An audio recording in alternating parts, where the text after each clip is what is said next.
Hey, everybody, welcome back to Gardens, the Untold Story. I'm your host, Ken Somerville, my co host and good friend, Andy Lopez, the Invisible Gardener. Today, we're talking about natural pest control, a topic we've talked about on a few different shows. And it's something that really is important for you guys to understand how to treat pests naturally and get by. I do want to start off with thanking Goathead Gardens. He's one of the people that has signed up on the join button on YouTube and become a defender of the biology. Thanks, Goathead. Much appreciate what you do, brother. Andy, you said hello to everybody. You said it's me, Billy, and Lily's saying good morning, good afternoon, and good evening. And go ahead, cheers, everybody. Thanks for being here, brother. Andy, take it away on natural pest control.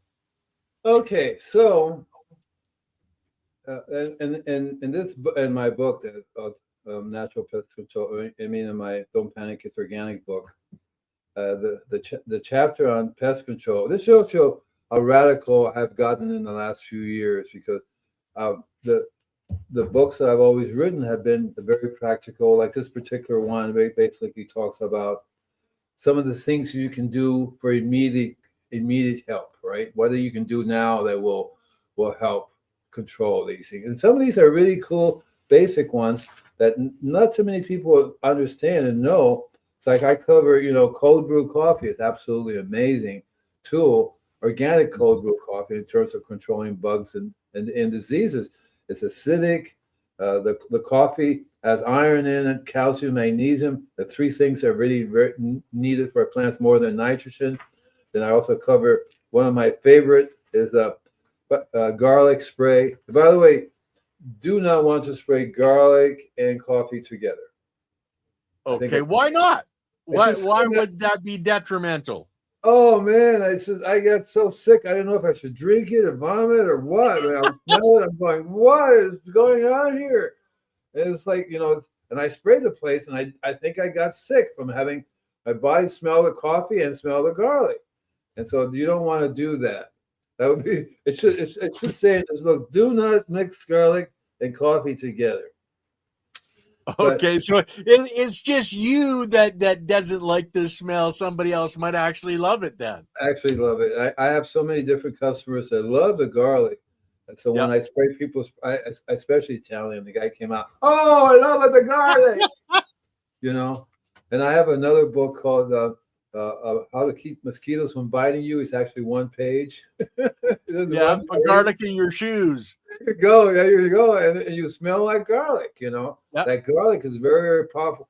The sense of smell in nature is very, very powerful tool to use to control, because the bugs are keyed into not only do they see, but they smell you. They smell it. And if it smells right to them, they're going to go after it.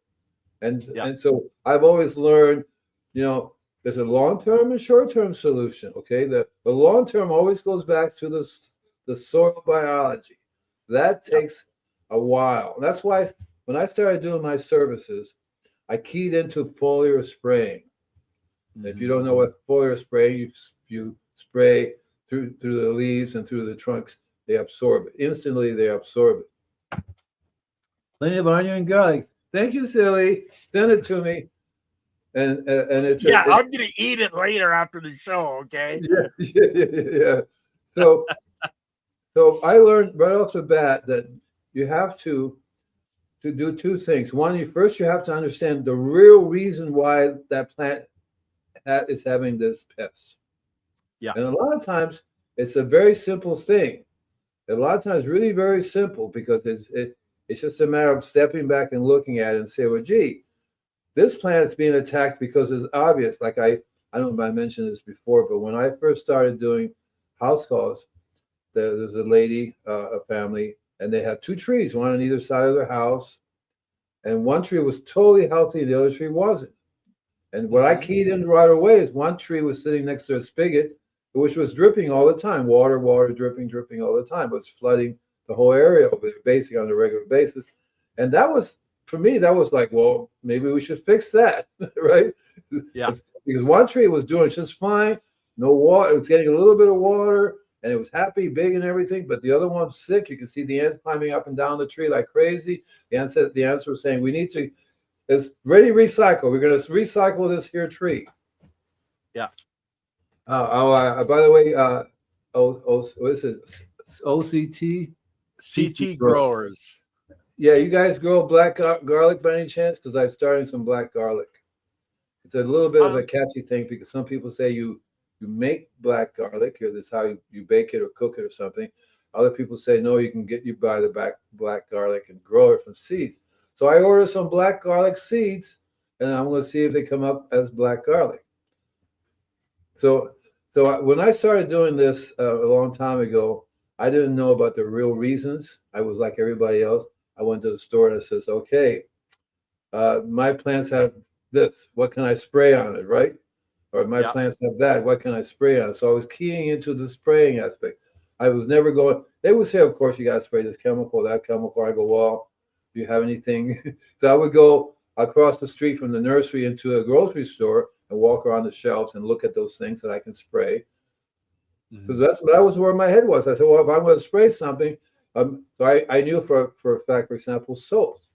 So organic gardening is old as people, right? Because they started off organic gardening. They didn't start chemical gardening. They were organic gardeners right from the very beginning. Whether they dealt with nature, their garden was all organic. Everything they grew there didn't have chemical fertilizer, none of that stuff. So soap is one of the things that a organic farmer makes. He would make his own soap. Yeah.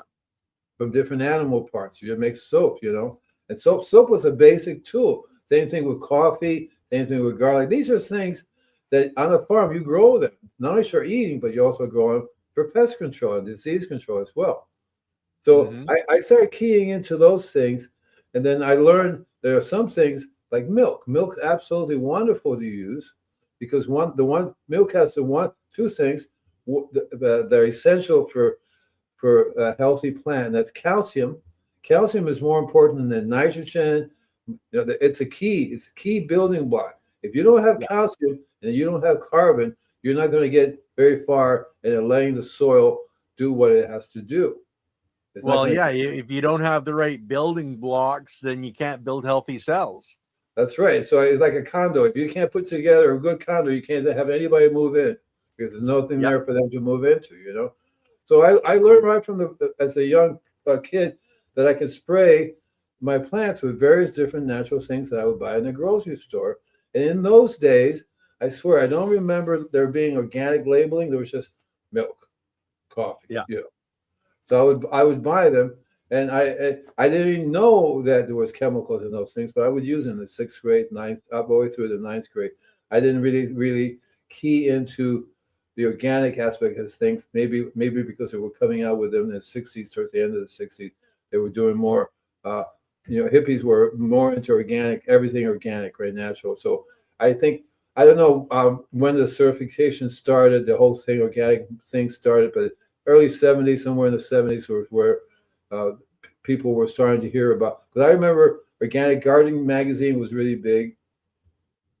And there's another one called Acres USA was really big. And you see these organic farmers, and they didn't have organic certifications. Like I said, I don't remember exactly when that started to happen. Somewhere along the lines, organic certification appeared, OMRI appeared on the scene, and people were keying into that. But it was like 1 out of 1,000 people was into it. It wasn't like the majority of people just didn't understand. They didn't seem to care.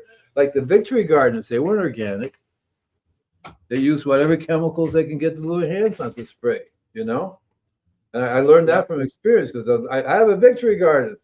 And I said, well, it's not organic. No, it's the Victory Garden. We're going to spray whatever.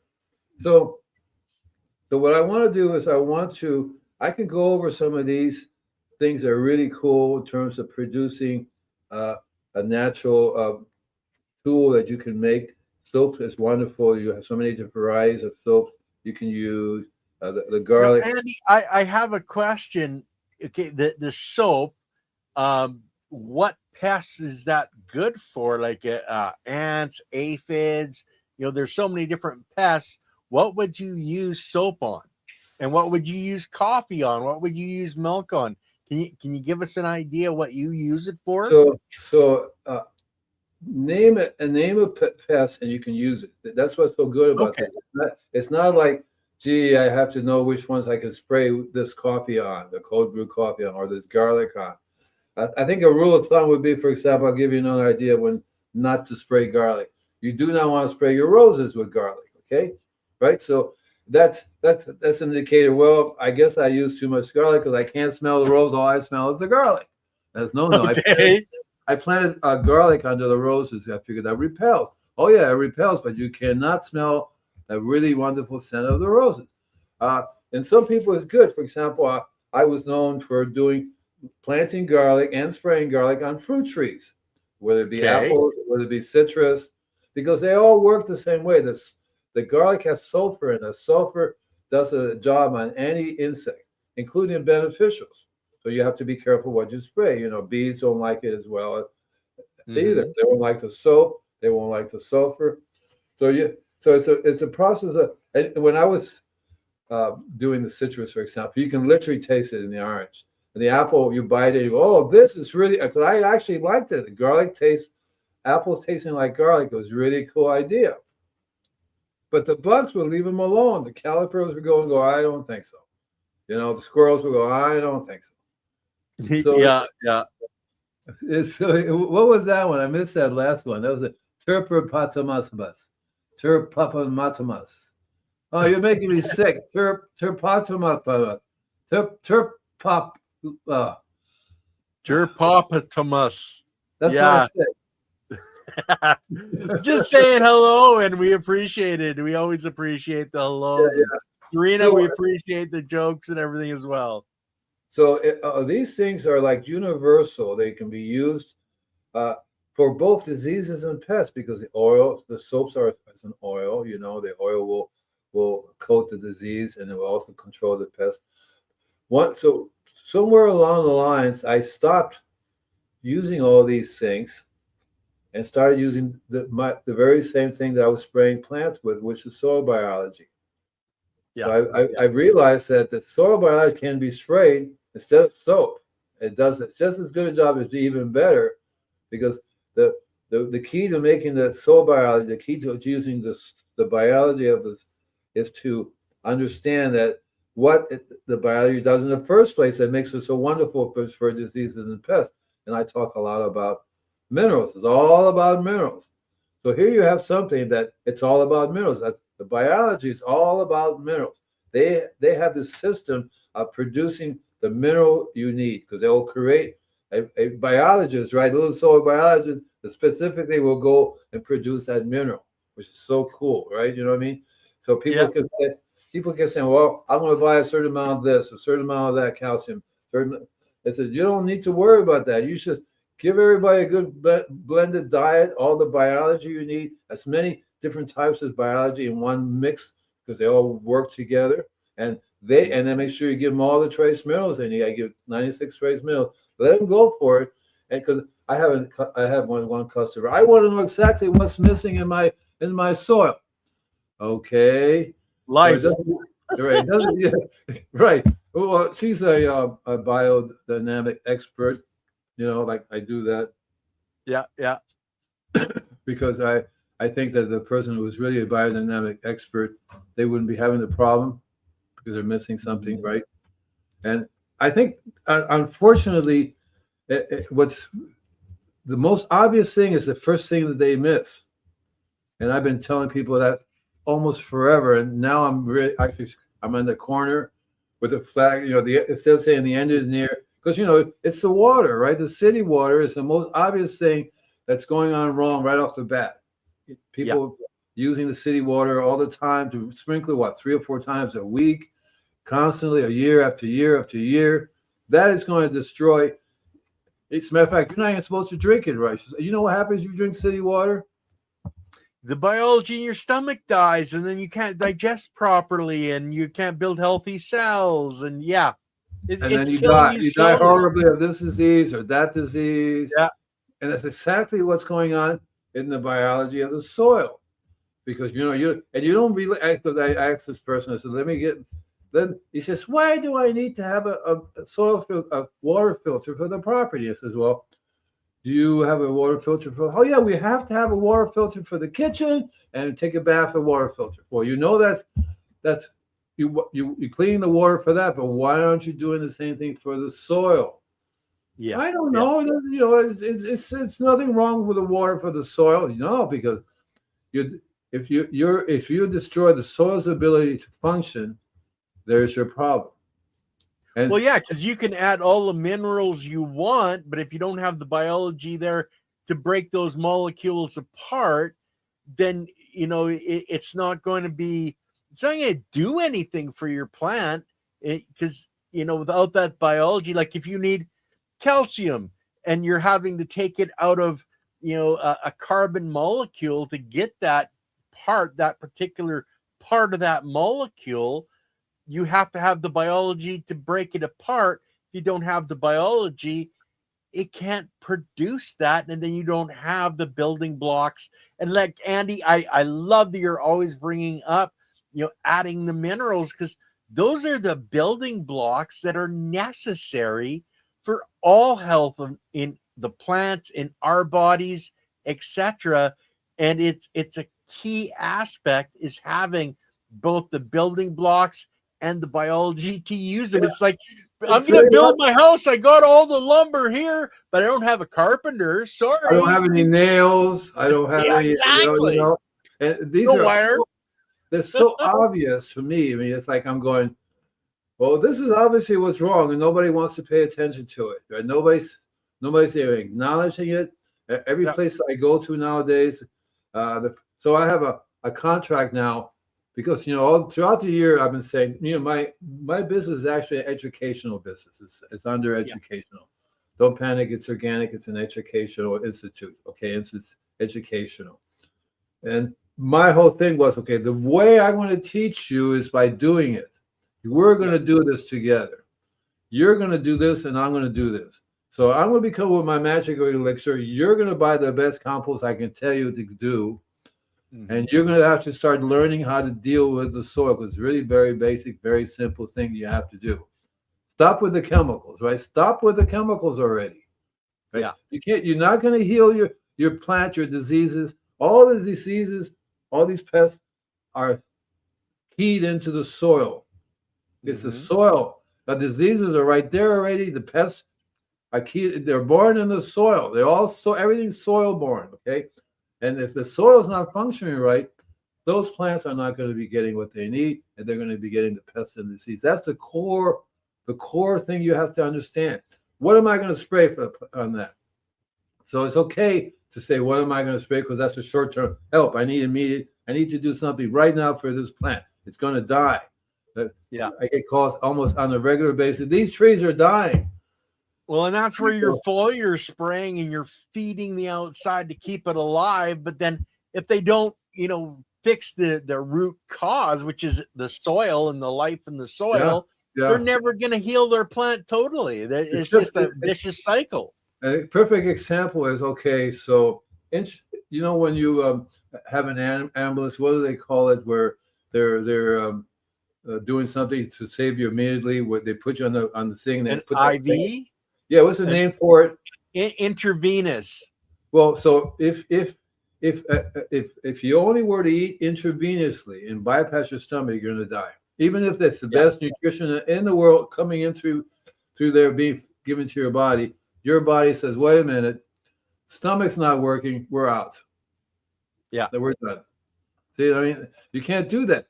And so I've learned from experience, because many times I would say, okay, I'm going to get some organic compost and some organic fertilizer, put it in the ground, and we're looking at the tree going, I put it there, it's all set. No, it takes time to heal. Everything has to be rebuilt. So the tree is there, but if you had a microscopic eyes, you will look at the root system. There's no root hairs at all. Yeah. The high nitrogen and chemical fertilizers and the salts destroy the root hairs. And the root hairs are where the certain specific type of soil biology live that transfer everything from the soil biology that's in the soil to the root hairs, and the root hairs are absorbed into the tree. That's a delivery system. Yeah. So that doesn't work right away because you can't. It has to be rebuilt. The plant has to somehow get the building blocks they need, because they will. You give the plant the building blocks, the plant will start to build, right? It'll start to repair itself. But eventually it'll say, well, wait a minute, because the root systems are constantly being attacked. So you can't repair something. If your hand is in the fire, you can't repair it until you take your hand out of the fire.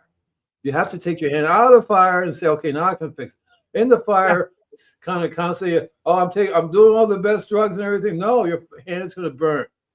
And so I look at it and see, I've learned over the years to be really, really, really simple about this stuff, because I got tired of trying to explain to people what's going on. So I tell them, okay, you're a little girl, a little boy. I'm going to tell you exactly what you're going to understand.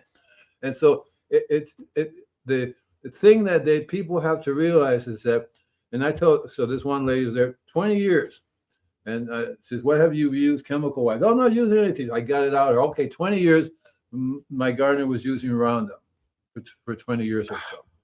For Roundup in it, right? Yeah. And so, and one of the things I learned when I first started doing this is really interesting, because I didn't have a machine or anything. I had basically a fertigation.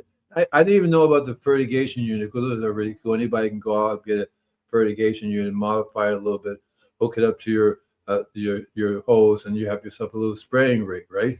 But I learned when I first had a spraying rig, and was learning about my biology that I would use.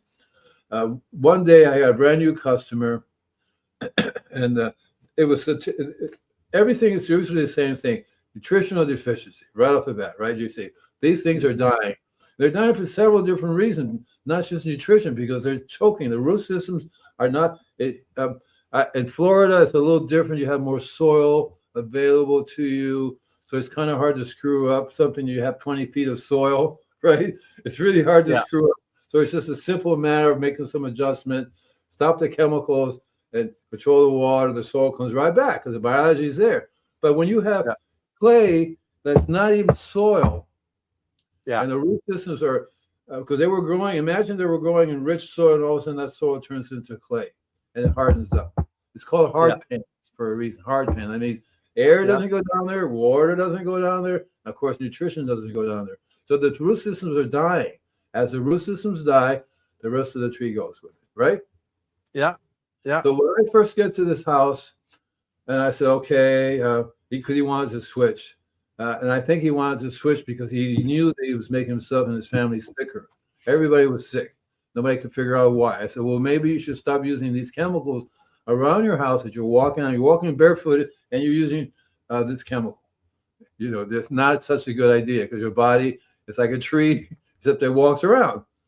And so one of the things I found out that happens is that, and I still have to deal with now, like I have a new customer. This is slightly different. This person is more biodynamic in her method.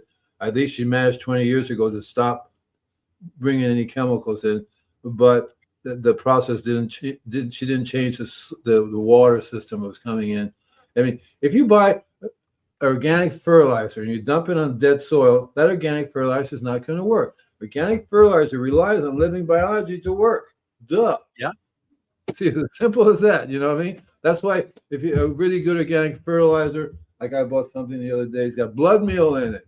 It's got earthworm castings in it. So they put in some of their own biology into it, right? So that it helps to bring it back. That's one reason why it helps soil to bring it back.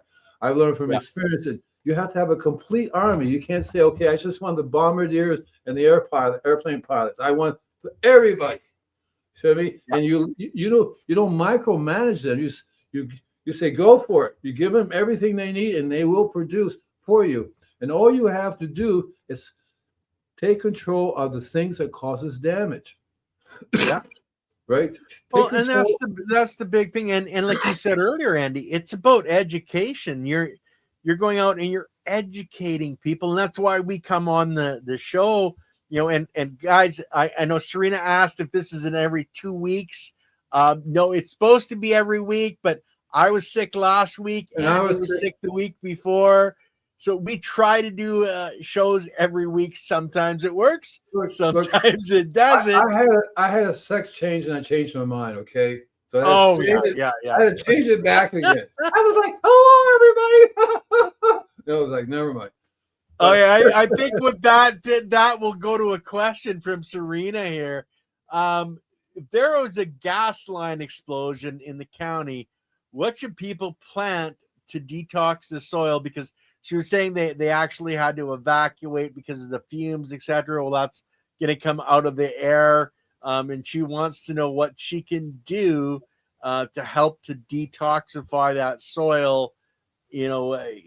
Plants, here, biology. here's a simple solution. Whatever weed wants to grow, let it. Mother Okay. Nature's already on the job. Over here where we have the Pacific Palisades and they're burned down, you'd be surprised at what's coming up, and the stupid people are pulling them up. We have to detox the soil. Well, guess what is doing? What's happening right now? Those weeds are detoxing the soil. Now, how about in her garden? Because she's got a bunch of raised beds and stuff. What do you think would be something quick and efficient? And I myself, I would say, spray it with a whole bunch of biology. That's going to break everything down on a Well, molecular level, and it's going to clean things up. so if in a raised bed, if you have a garden in a raised bed, one of the things of advantages of doing a raised bed is that you can rotate the soil. So if you have like 4 raised beds, one of them you either take the soil out, compost the whole thing, and put it back in again. That's the fastest way to clean the toxicity there, because you can just literally replace the soil, run it through your compost system. The best way to detoxify stuff is have more biology available, more and more and more. We call it more roots in the ground. So you want to everything that wants to grow, let it grow, but you need to have a good source of compost. Make your own. That's the best. And did you want to make compost? You know what bokashi is? I know what bokashi is, but tell everybody. Everybody. Bokashi, basically, it's a wheat bran with the effective microorganisms. You're putting it into a pail. Your vegetables, your leftovers, etc. Then you put the wheat bran mix on top. It starts breaking it down, and again, it's all about the biology that's breaking everything down. And Andy, I know Serena said her roommate's going to be getting her a couple of composters, so that's something that everybody can do at the end of the year. Take all your cuttings, throw it in the compost or recompost. But it's really the compost process, guys. It's all about the biology, because it's the biology that's breaking that organic material down at a molecular level. It's taking every cell that was in the plant, breaking it down, breaking the components, the building blocks out of every single cell.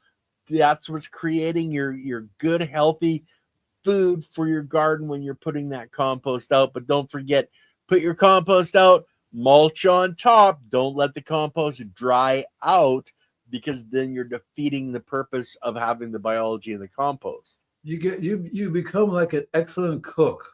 You want to have a full meal, you know how when you're eating right, you have everything in there that your body wants to eat, not just one specific thing. See, and that's why the biology is such a easy thing to do. It's such an easy peasy thing to do. You don't even have to think about it. Just grab everything that you can think of that has biology in it, mix them all together, and then let Mother Nature do it. That's what compost is really all about. That's the real reason why we make compost. It's the concentrated biological mix that we make. It's so active that even the worms are going, we gotta move here. This is too much for us. Well, and that's the thing is, you can have just paper in your worm bin that's being broken down, or you can start with a healthy compost, and then you're making what's called vermicompost, which is taking it to a next level. And what do you do? Do you know about compost starters and accelerators? It's all about biology. You can use a lot of different things to get your compost going. So Mainly, a lot of them, it's about the nitrogen that you're adding in, and alfalfa You can get pellets of alfalfa and throw that in. It's going to start the process of getting the bacteria going, and that's the base level of your compost, is getting that bacteria started to break everything down. But most of the time it's about nitrogen. Most people aren't lucky enough to live on a farm, because Yeah. then on a farm you can have so many sources to add to your compost. It's absolutely ridiculous. Not to mention you may have 20 different types of animals. That is the best. You have Yep. llama, chicken, rabbit. When I was making my compost, which was the best compost in the whole world, everybody was going, "What the heck you got in it?" I had elephant manure in it. I had llama, I had goat, rabbit, chicken, horse, cow. You name the different types of creatures in it that would have, because each of them have their own specific biology. Blend them all together in a proper way, because that's the trick. Is you want to learn the carbon to nitrogen ratio. You don't want to have ashes. You want to have it hot enough to kill the diseases, but you want it biologically alive. And one of the reasons I love running to a grocery store or farmer's market, there's so much biology that I can come home with. It's like really absolutely ridiculous that I could use. The bokashi says one way. That's why I learned Korean farming methods, how to transfer my seedling from over there to over there. I learned about rice. Rice is a very, very wonderful way to increase your biology of your compost. I started. An old lady was telling me about making compost one year, and she bought like 10 pounds of rice. Honey, I'm going to show you what I do with my compost. And she just made a layer. She would layer it, right? And she would have a layer of rice. This is going to go onto the layer. And she only did one layer, but you could not find the rice if you knew it was there, because it immediately changes. It just gets eaten right up and it's gone. Yeah. And that's why I keyed into earthworms. The leachate, the liquid I get from there, is an excellent biological. Not clear. You should see what my garden is doing now, simply because I take so in my compost setup, excuse me, where's it? Oh, look. Oh, honey. Oh, no, never mind. What happened? Did I miss something? Well, somebody was saying are emus and camels good for the farm? And yes, any livestock is going to be good, because every type of livestock has different biology in their stomach to break what they're eating down. And when they, poop on and pee everywhere, that's adding biology into the system. And the more, like Andy said, he had elephant, he had all these different types of manures in his compost. It's about the building blocks. That's why, we preach about adding, the rock dusts, etc., and a little bit of salt, because it's supplying building blocks. Right. And without those building blocks, it's like building your house out of toothpicks instead of 2x4s. So what's going to be healthier? What's going to stand up to the wind? I want to add a few more things about anything. So, and it's like I learned right off the bat from Brother Steiner's system. He was not into manure, because if you use manure, you have to learn how to really destroy the pathogens in it. If you don't, you're just going to keep passing it on again. And you also could get E. coli from it. So if you make compost and you know how to rotate, because if you have a bin system or if you have a pile system, the idea is to rotate the mixture so that it gets heat, goes through the process of heat, because the outer layer is colder than the inner layer. And so a lot of people don't know how to rotate that. And what happens is they use manure. That's the other problem with using manure. You really have to know how to rotate it, how to aerate it, how to make it heat up. I had a thermometer that tells me how hot it got.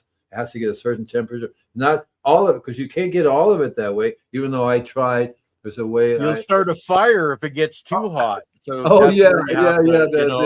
there was a guy in Florida had the world's largest compost. I start caught on fire, and it was burning for weeks and weeks and weeks. And nothing they could take and put it out. I said, well, I guess you got that one a little bit too hot. So, just a little.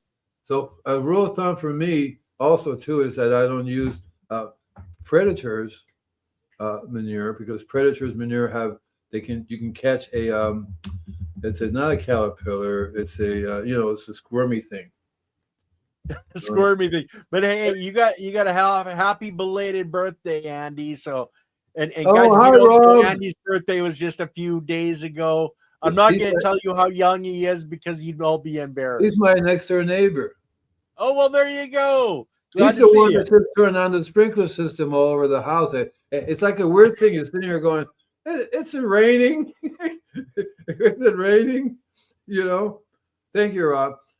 So you have to. I would stay away from meat eaters. You notice all the things I've mentioned. None of them are meat eaters because it's Yeah. very difficult to heat up the whole thing to the pathogen that humans can get.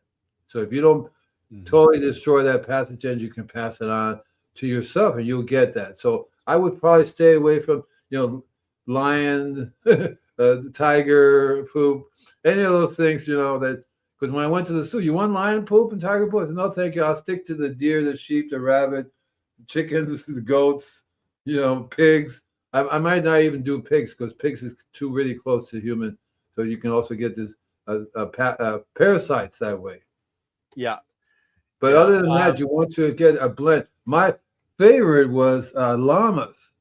Oh, I have such a wonderful. Because llamas are like, oh yeah. If you ever had rabbit poop, they're little pellets, right? Yeah. And it's really cool. Llamas, alpacas. We used to actually raise alpacas. So yes, the little pellets. So these pellets are very high concentrate biology pills. Seriously, they're like, and the llamas are a little bit bigger because they're bigger than the rabbits. Okay, right? So they have a little more things going on with there, and the rabbits is cool because you can test it. You can see it has a certain type of biology, certain amount of nitrogen. But the llama stuff does circles around these things because their biology. You can take one little llama pellet, throw it in a gallon of water, come back the next day, and the whole thing is like talking to you. What the heck's going on here? Hey, it's having a party, man. So what's so cool about it is that when I would make my compost, normally I have a shredder. I would shred it. That's part of the secret. Rather than wait 60, 90 days for things to break down, I would break it down right away. Shred, make a pile. Within 30 days, it'll be heating up. You have to rotate it. But what I did was I add the llama manure towards the end. I would dry it.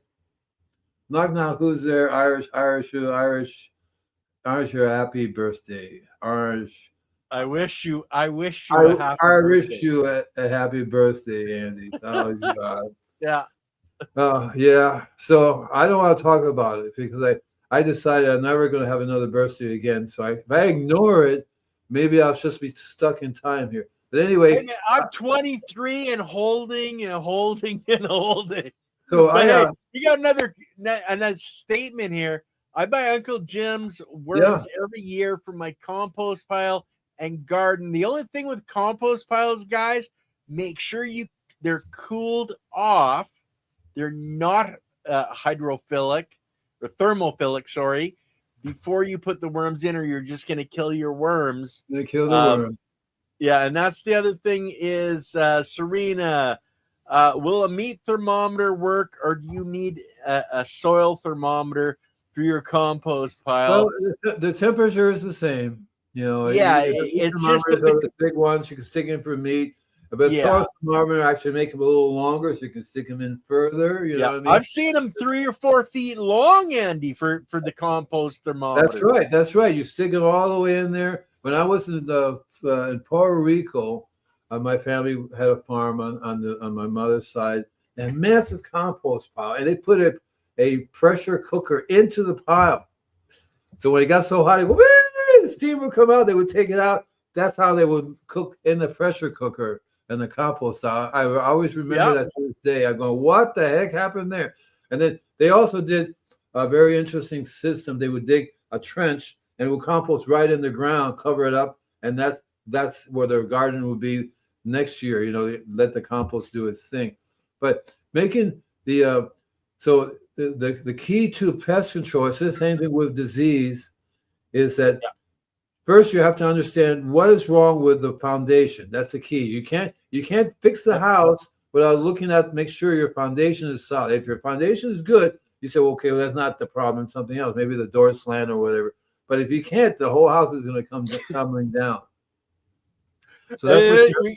I have to bring this up. My kitchen is not sharing itself with my garden, so I can't take tools out of the kitchen to use in the garden. I get in trouble. I have to buy separate things. Like, Well, fortunately, I live by myself. The tools are harmonious with the kitchen and the garden. I go back and forth with them. Nobody's telling me that I can't use my spoon in the garden. hey, Which I do. Andy, I'm sorry, man, but happy wife, happy life. Okay, so I got to keep Lily happy, Yeah. so I can be happy. I was married for 42 years, and the key to the happiness is my wife was always happy. When she was unhappy, I was unhappy too. We had to fix it, figure out what was wrong. Yeah, You know? I keep picturing, I have a bunch of cast iron frying pans, and when my wife is unhappy, I think, is she close to a cast iron frying pan? Yeah, I know.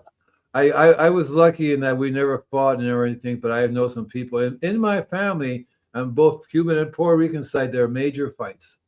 Oh, I'm sure. Yeah, I'm sure. yeah. Andy, do you have an answer for this one? If you have ostrich, what would you do with the eggs?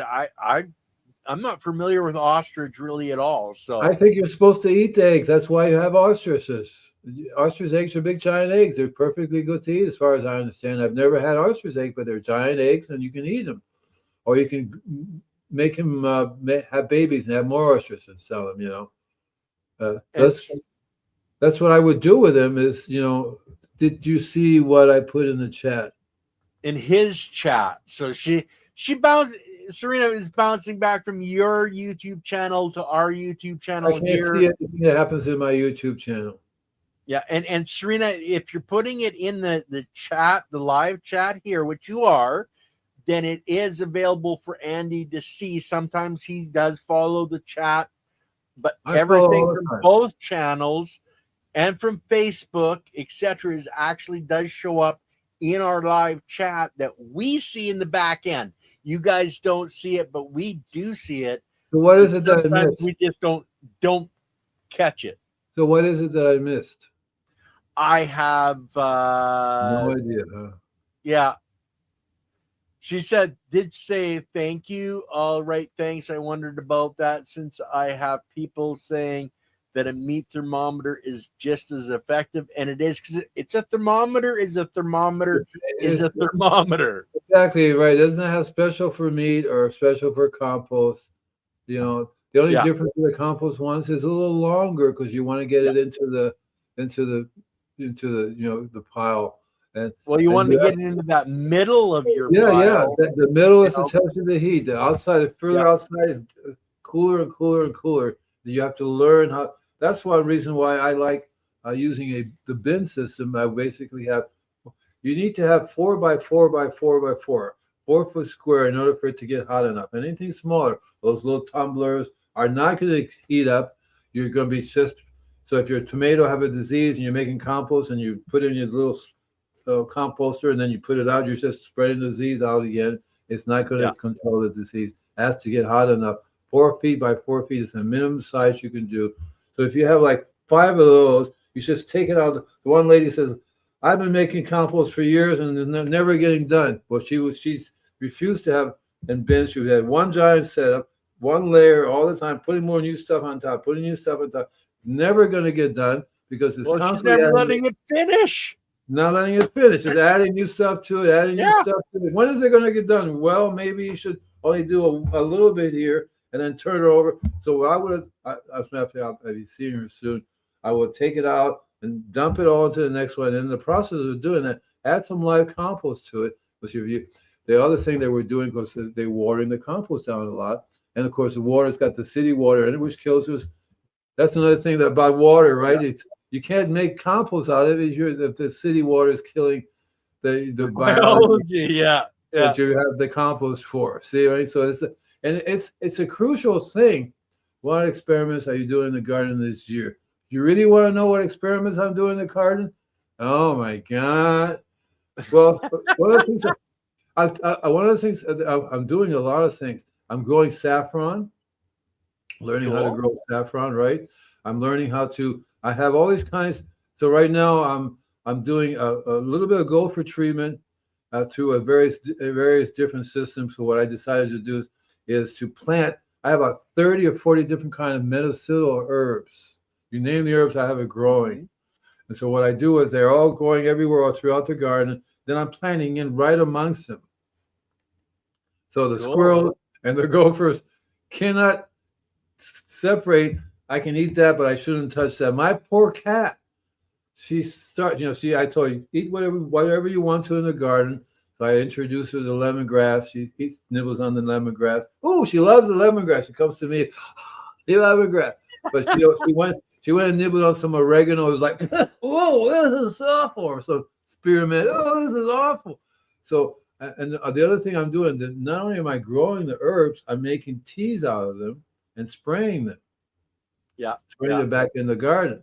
And then I'm learning. I make my own biology. I have a different types of biological sprays that I make. Rice is one of them. I've been using that for centuries. Make my own little biological spray. So I added the tea. I add the liquid is actually the herb that I'm using with the milk biology to spray back onto the plants. Yeah. And a lot of creatures cannot. They don't like that. Let's see. A pennyroyal is one of them. Citronella is another one. Citronella is amazing, easy to grow. The other day, I clipped a whole bunch, put it in the tub. I'm going, wow, this is nice. And so I make a tea, bring some water to a boil, put whatever. And you don't want to really mix them all up. My urge is to take some peppermint, spearmint, a little bit of everybody, put them in one big glob and thing, stir them all up, and say, okay, I'm going to spray this. So I'm trying to do one thing and see what it does. So the key is all of these are fragrant. They're very intense. Oregano, right? Spearmint. They affect the insect's ability to smell. Not just the insect, but the squirrel, the rats. They all have an incredible sense of smell. They smell it. They go no, right? And so I'm planting. Today I planted some tomato in right amongst my oregano ground cover. I got this oregano that really grows like crazy. Dug a little hole, plant them in there. I noticed that the gophers go around. They don't dig through that. So I'm working on those aspects of things. And then I'm starting a whole bunch of seeds. And the seed process is very difficult because you put it in the ground, they get eaten up by creatures.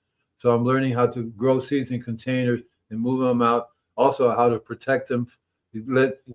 True companion planting. I plant garlic along with them, so I have other things that I'm hoping that will deter them, and sooner or later they'll figure it out. So what I'm doing with garlic, I'm actually getting crushed garlic, making crushed garlic, and then as a poultice, I'm putting it into the gopher tunnels. One day they shut it all out again, or planted it right around the base of a plant. I'm finding that the tomato plants, garlic is one of the best things to grow with them or to expose them to, because they'll smell the reek of garlic, and they get protected by the tomato plants. The tomato itself, the caterpillar won't come and eat it. Before, the gopher took the whole plant, soup, it was gone. So now I don't think he likes garlic. He doesn't like garlic at all. So I'm using right. So I'm learning how to grow a variety of different herbs, and of course my weeds are my guards. I have these amazing weeds. That's okay. We can't grow more than 10 foot tall. That's not going to work here. Hey guys, that's actually a great thing on natural pest control is companion planting and bringing things in. And I wanted to bring up Serena's question here. What can I plant in order to get parasitic wasps? And that's another thing for pest control, guys, is integrated pest management. And there are different breeds of insects that are going to be good in your garden to take out the parasitic, things that you don't want, like your aphids, etc. But do you know the answer to that question, Andy? Because I'm not sure. So what I would do, it really depends on what part of the country you live as to what natural predators are available.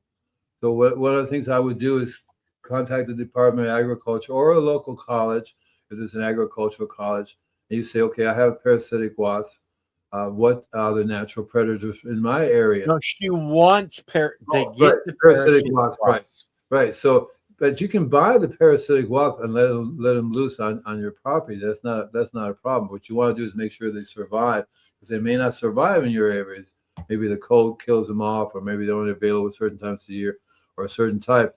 Uh, if you want to text me, I'm happy to text you a place that actually sells them, and they would tell you if they survive there. I think, let me see, Arbico. That's the name of the company. They're in Texas. Yeah, and then there's the gentleman we have on, Claude Roberts from Anitis Bioprotection. They're in Canada and the U.S. They do have the parasitic wasps as well. I think Lily is saying that top choices include sweet, Alcium, Oh, I dill, see. fennel, Yeah, cilantro, yarrow, feverfew, mountain mint, buckwheat. these will Uh, attract them, right? They will attract them, yeah, right? So what I would yeah. do is I would So literally buy a packet of them, let them loose, especially if you have any. They don't just go for these plants; they would go for any flowering plants, uh, like the oregano, all the mints, all the herbs. They would love that. You just have to get the right variety for your area, because otherwise they will die. They yeah, won't survive very long. It's one thing if you have yeah, a greenhouse, you can let them grow in a greenhouse. See, but you just need to do a little research. What variety will grow from my area? As a matter of fact, can do a search. It'll tell you what variety, because there are different varieties across the United States and Canada and other parts of the world that you can buy. yeah. As a matter of fact, it's against the law to buy certain parasitic from one country to ship it over here. That kind of stuff. You have to learn all those things as well. And in Canada, it's like another different country, so they have their own rules over there. And I don't know, because it's a cold environment, whether these will survive or not, or whether they have special varieties that grow there. That's what you have to do. What varieties will grow in my area, and then find out who sells it and buy it, and then maybe make little housing for them. There are lots of different ways you can keep them around, but they will eventually disappear and may even end up in your next door neighbor's house. I've learned that from experience. You cannot keep them inside. There was just, your parasites are over here. Your ladybugs are over here. Thank you. I go, yeah, great. Thank you very much. No problem. I've done that. I got really pissed at my ladybugs. What are you guys doing? They went across the street, and now they're all at another neighbor's place and having a wonderful time eating aphids and all kinds of stuff. And my place is like, they leave it alone. I'm going, that's not right. Yeah, yeah. Well, and that's the thing. Like, these are natural animals. They're going to move around, unless you have an enclosed greenhouse that you never open up and they can never get back out. They're going to naturally flow with the life that's around them. But For it's all you know, they may natural just say, we're pest going control. to Montana. We're going south. It makes just, Yeah, winter's coming up, man. The Texas, okay. They can do that. They can go up as high and that the air carry them. Yeah, So that's not a hard thing to do. They can travel thousands of miles and they're gone. So you Yeah. have to. So it's a tricky one, because you just can't keep them around. They will. There's no barriers for them. So what I would try to do is to again key into why the problem is there in the first place. There's always a solution there. You're not dealing with the law of cause and effect here. You're just trying to find something else that works. So you're not solving the the healthier problem. your garden and your Right. property is, it's going to automatically bring the predators into your garden that are going to take care That's of the right. problem. That's right. That's where it's all about the health of the entire system, That's right. which is That's all right. about biology and building blocks. So do you have a refractometer? Once you use a refractometer, you say, if I get the bricks to this level, I wouldn't have this problem. Yeah. Bada bing, bada boom. So if you have, whatever it is you're growing, you want to learn what the healthy bricks level of that is. There's an ebook that'll give you some really good ideas, and I've given those away. Easy enough. Just if you have a newsletter of mine, there's a little link there. Click here for the ebook, and I actually have all the different ebooks. I got 4 or 5 different ebooks that I can give away. Mind ebook, the remineralization of the planet ebook, the ebook all about the bricks level, the natural pest control alternatives to chemicals for the home garden. That's my ebook, and of course my Don't Panic, It's Organic. That's my ebook. And Yeah. I normally sell them, but if you mention this show here, and I'll just email you right back, because it's a simple thing to add it to the email and send it to you. But the refractometer will give you a tool if you say, okay, I'm betting you don't have a refractometer, right? Say no. Just say Actually, no. Serena does have a refractometer. She mentioned it a few shows ago. Everybody's slowly getting these things, Andy, because we keep talking about them and how beneficial they are to know what's going on in your soil, in your garden. Because if you get a refractometer and your levels are like horrible, then all of a sudden hey, I don't have the minerals. I don't have the biology that's Exactly going to right. use the minerals. So this is my foundation. And you talked about it, Andy, is having that foundation, and it's soil biology is the foundation of That's it. all organic life on our planet, guys. Let me tell you one more thing, really cool. So, yeah, so you have a plant that's getting diseases on it, right, or a pest, right? You do a refractometer reading, you do a Brix reading, you say, okay, this is like 10, right? Spray it with your biology, wait 24 hours, test it again. Mm-hmm. Right off the bat, you're going to say, oh my God, this thing went from a 10 to a 20. Literally. Now, it won't be able to stay there. You see what'll happen? Because that'll wear off, and next thing you know, another 24 hours will go by, it'll drop down again, because it takes a while to heal. You see? And so what you're doing when you're doing the spraying is you're bypassing the system that's down there, the root system, and you're feeding it directly. And it's absorbing it. And to what degree you can use it, because normally it has to get it from the roots. Mother Nature is the only one that can give you all these trace minerals in the right proportion and right. Don't think you're a chemist, you can blend it together, it doesn't work. But if you look at the refractometer reading, you'll go, wow, this plant has a pest and disease, you name it, right? 10 refractometer reading. You wait 24 hours, do the reading again on the same time of day. You're going to see it's going to shoot up 10 degrees easily, especially if your biology is perfect. My biology will do that. I've done it so many times. I go spray before I spray a place. I do a Brix reading, then I spray it because it's in my neighborhood. I don't kind of come back and do another reading. 2 days later, I do a reading. Boom, it's changed. As a matter of fact, one of the things that's happening now with Layton's compost, they apply it. 2 days later, people call me up. What happened to my tree? It's a bright green color. It just went green all by itself. If you were to do a Brix reading before that and after, you're going to see the difference. And that Brix reading will stay a little longer because the compost is doing its thing, but you still have to heal it. The way you can tell the plant is healed is the Brix level rises and it stays up there. It doesn't come down. It stays at that level. Yeah. And Serena, you're not testing your soil for Brix reading. You're testing a leaf on your plant to get a Brix reading. It's not a soil test. But if you are using it for doing amendments, you're making compost, Serena, so you should be getting the biology in your compost. Hopefully you're doing a worm farm and you can add in a little bit of worm castings in your compost. That's another compost accelerator. Make it of your biology and spray that. That's the fastest way you're going to get your plant. Probably what's happening is that your soil is not together yet. Something's wrong there, whether the pH is off, whether you're not doing everything that in terms of biology needs to be done in the soil. That's what I would key into. So take a Brix reading of the plant, make a tea from your compost, spray it, wait a few days, test the Brix reading again. If it raises, okay, it's in the compost. Why is it not doing the right thing to the soil? That's what you want to look and see, okay? And I make a wild guess, city water. I'm just going to say city water. I think Serena is really progressing with what she's been doing, because she has went out and she has gotten the bricks meter. She has gotten the compost. She's doing all the things. And I think in a lot of ways, it's once you're there, but you keep, as a human being, we keep going, well, what can I do? What can I do? And sometimes you don't need to do anything.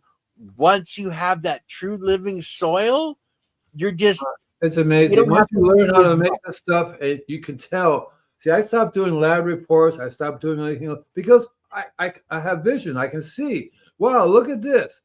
You can see it. You can see that the plant's like, oh, I can breathe again. I'm Yeah. working, but it takes a while to heal. So they'll get the hit, and then they'll start to. You have to give. That's why the foliar feeding is the key to it. You got to give it the foliar. They get the food, and at the same time, it's going to take. It could take you years to get that soil back in shape again. It could be so much toxins in there. How can you eliminate toxins, right? So that toxin is going to get transferred. That's a slow process too. You have to be real careful with that stuff. You have to stop the process of any chemicals coming in city water right there off of every city, every Anything that country. kills biology, stop. Exactly right. The chemical fertilizers. There's so much stuff, but right there in front of you that people don't get is the city water.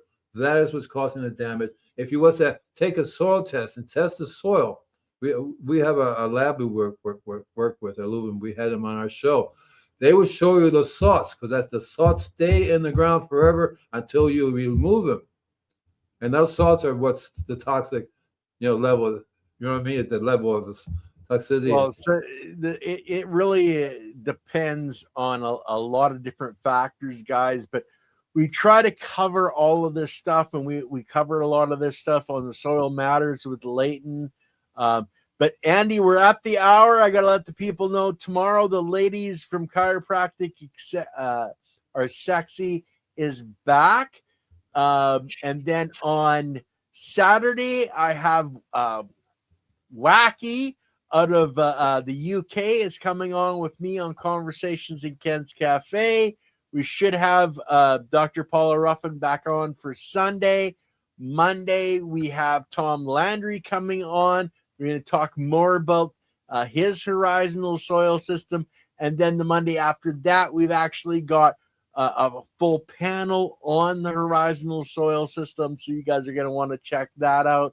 But Andy, say peace out, brother. I'm ending the stream, guys. Take care.